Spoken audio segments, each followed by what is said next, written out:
Hey. There is a new movie coming to this town. All those involved in this film will now be sworn in. Raise your right hand. Do you solemnly swear that you have done your job in this picture to the best of your abilities? James Stewart? I do. Lee Remick?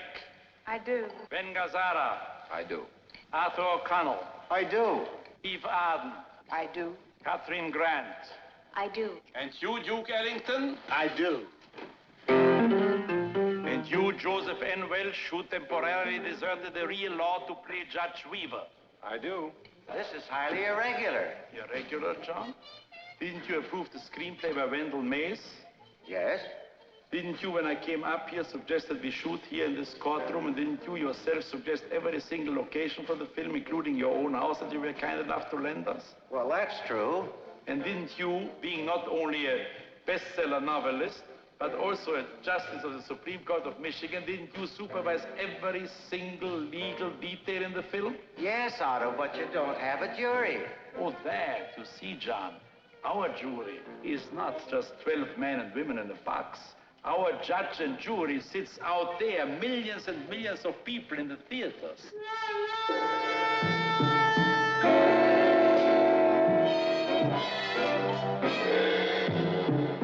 He said, I fooled my lawyer, I fooled that head shrinker, I'm gonna fool that bunch of corn cobbers on the jury. You're a liar! You're a lousy, stinking liar! Oh, could Muff have a little in that ashtray, maybe? He loves beer. You want a beer for the dog? Mm-hmm. There we are.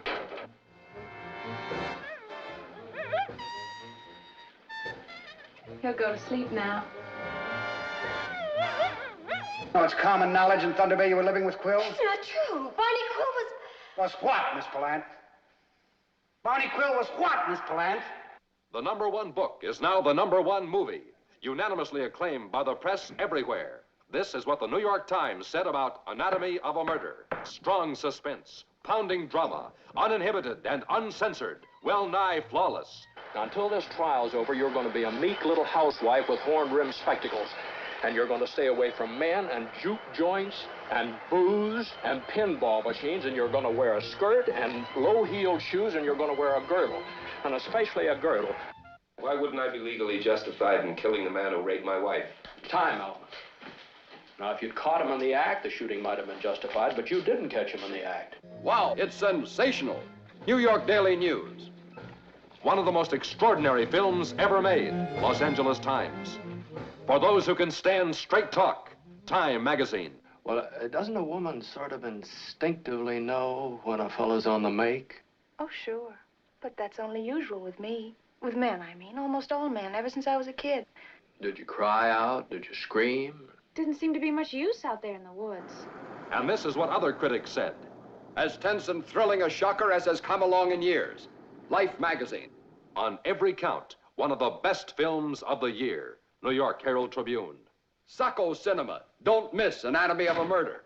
New York Post. The details are as plain spoken in the film as in the book. A trial as tense as the one in the novel. Look magazine. Is that because you know that Barney Quill bathed and changed and cooled off after he raped and beat hell out of this poor woman? Your Honor, everybody in this court is being tried except Frederick Mannion. I must protest... Now listen, this is a cross-examination murder case. It's not a high school debate. What are you and Dancer trying to do? Railroad this soldier into the clink?